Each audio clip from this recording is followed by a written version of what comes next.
2024 유럽국제수양회 비전 트립 5강 종교개혁의 역사가 깃든 도시 보름스. 에베소서 6장 13절 그러므로 하나님의 전신갑주를 취하라. 이는 악한 날에 너희가 능히 대적하고 모든 일을 행한 후에 서기 위함이라. 오늘 우리는 마틴 루터가 자신의 신념을 철회하라는 엄청난 압력에 맞서 내가 여기 서 있는 것 외에는 아무것도 할 수 없다고 선언했던 거룩한 땅 보름스에 서 있습니다. 이 기념비적인 사건을 되돌아보면서 우리는 특히 도전과 반대에 직면했을 때 신앙을 굳건히 지키는 것이 얼마나 중요한지 다시 한번 생각하게 됩니다. 오늘은 마르틴 루터의 유산과 하나님의 말씀에서 영감을 받아 신앙을 굳건히 지키는 것이 왜 중요한지, 그리고 그렇게 할 수 있는 용기를 어떻게 찾을 수 있는지 살펴보고자 합니다. 첫째, 역사적 배경. 1521년 마르틴 루터는 이단 혐의에 맞서 자신의 가르침을 변호하기 위해 보름스 제국의회에 소환되었습니다. 증언을 철회하면 자신의 신념을 포기하는 것이고, 거부하면 가혹한 처벌이나 심지어 사형에 처해질 수 있는 엄청난 대가를 치러야 했습니다. 종교 당국과 정치 당국의 압도적인 압력에도 불구하고 루터는 자신의 양심이 하나님의 말씀에 사로잡혀 있으며 물러설 수도 없고 물러서지도 않겠다고 선언하며 굳건히 서 있었습니다. 이러한 그의 용기 있는 태도는 개신교, 종교개혁을 촉발했을 뿐만 아니라 흔들리지 않는 신앙의 깊은 영향력을 보여주었습니다. 성경의 증언이나 명확한 이성에 의해 설득되어지지 않은 한 나는 내가 인용한 성경에 붙들려 있으며 내 양심은 하나님의 말씀에 사로잡혀 있습니다. 양심에 반하는 것은 옳지도 않고 확실하지 않기 때문에 나는 그 어떤 것도 철회할 수 없고 철회하지 않을 것입니다. 여기 서 있는 저는 다른 어떤 것도 할 수 없습니다. 하나님께서 저를 도우소서. 아멘.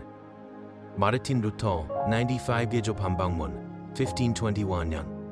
둘째, 성경은 우리가 굳건히 설 것을 말씀하십니다. 성경은 믿음을 굳건히 지키라는 당부로 가득합니다. 구약의 선지자들부터 신약의 사도들까지 우리는 심각한 도전과 핍박에도 불구하고 믿음을 굳건히 지킨 수많은 사람들의 사례를 볼 수 있습니다. 다니엘은 사자굴에서 죽음의 위협에 직면했을 때에도 믿음을 굳건히 지켰습니다. 사도들은 복음을 전하다가 심한 핍박을 받았지만 그리스도에 대한 믿음으로 힘을 얻어 사명을 굳건히 지켰습니다.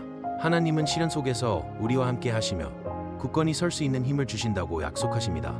내가 내게 명령한 것이 아니냐? 강하고 담대하라. 두려워하지 말며 놀라지 말라. 내가 어디로 가든지 내 하나님 여호와가 너와 함께 하느니라 하시니라. 여호수아 1장 9절. 하나님의 임재에 대한 이런 확신은 우리가 어떤 어려움에 직면하더라도 굳건히 믿음을 지킬 수 있는 자신감과 용기를 줍니다. 셋째, 믿음으로 굳건히 서는 것이 왜 중요하나요? 어려운 상황에서도 믿음에 굳건히 서는 것은 우리 믿음이 피상적인 믿음이 아니라 하나님에 대한 깊고 지속적인 신뢰임을 다른 사람들에게 보여줍니다. 도전에 직면하였을 때 굳건한 믿음을 유지하는 것은 영적으로 성장하고 예수님과 함께 동행하는 데에서 더 성숙함을 이루게 합니다. 또한 하나님께 대한 신뢰를 힘있게 하며 하나님의 신실함을 더욱 깨닫게 됩니다. 또한 우리의 굳건한 믿음은 어려움에 직면한 다른 사람들에게 용기를 줄 수 있습니다. 이는 실제적인 믿음의 능력을 드러내고 우리 삶에 임재하시는 하나님의 실제에 대해 강력히 증거하기 때문입니다. 넷째, 어떻게 믿음에 굳건히 서기 위한 용기를 가질 수 있을까요? 시편 118편 14절이 말씀하십니다. 여호와는 나의 능력과 찬송이시요 또 나의 구원이 되셨도다. 믿음에 굳건히 서기 위한 열쇠는 하나님의 약속을 신뢰하는 것입니다. 그분은 신실하시며 결코 우리를 떠나거나 버리지 않으신다는 사실을 알면 자신감을 가지고 도전에 맞설 용기를 얻을 수 있습니다. 또한 에베소서 6장 10절과 11절은 말씀합니다. 끝으로 너희가 주 안에서와 그 힘의 능력으로 강건하여지고 마귀의 관계를 능히 대적하기 위하여 하나님의 전신 갑주를 입으라. 이 말씀은 우리는 우리 자신의 힘으로 굳건히 서는 것이 아니라 하나님의 힘과 능력에 의지하여야 함을 말씀하십니다. 하나님께서는 오히려 믿음을 굳건히 지키는 데 필요한 모든 것을 갖추게 하십니다. 또한 데살로니가전서 5장 16절은 말씀하십니다. 그러므로 피차 권면하고 서로 덕을 세우기를 너희가 하는 것 같이 하라.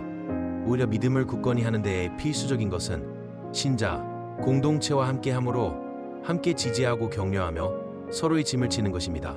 결론, 마르틴 루터가 보름스 회의에서 보여준 용감한 모습을 떠올리며 우리가 어려움에 직면했을 때에도 믿음에 굳건히 설 수 있음을 배웁니다. 우리가 하나님의 약속을 신뢰하고 그분의 힘을 의지할 때 굳건한 믿음에 서게 됩니다. 또한 이러한 과정은 우리의 믿음의 영향력을 다른 사람에게 미치는 것을 의미합니다. 이러한 믿음의 인내 속에서 우리는 나아가 더욱 영적으로 성장하고 성숙하게 됩니다. 그러므로 우리가 어려움 속에서 서로를 격려하며 믿음을 굳건히 유지하도록 합시다. 이를 위해 우리가 믿음에 굳건히 설 수 있는 용기와 힘, 그리고 우리가 직면할 수 있는 어려움을 은혜와 굳건함으로 헤쳐나갈 수 있는 지혜를 달라고 기도합시다. 하나님의 임재가 우리 각자를 인도하시고 우리가 그분의 사랑과 진리에 대한 신실한 증인이 될 수 있도록 힘을 주시길 기도합니다. 토론 질문 1. 마르틴 루터가 보름스 회의에 서서 얻은 교훈을 우리 삶에 어떻게 적용할 수 있을까요? 2. 신앙을 굳건히 지켜야 했던 구체적인 도전에는 어떤 것이 있나요? 3. 특히 어려운 시기에 신앙을 굳건히 지키기 위해 어떻게 서로를 지지하고 격려할 수 있을까요? 이제 여러분의 생각과 경험을 나누는 시간입니다. 마르틴 루터의 용기를 통해 배운 것들을 심도 깊게 논의하며 우리 일상에서 신앙을 더욱 굳건히 하기 위해 무엇을 할 수 있을지 생각해 봅시다.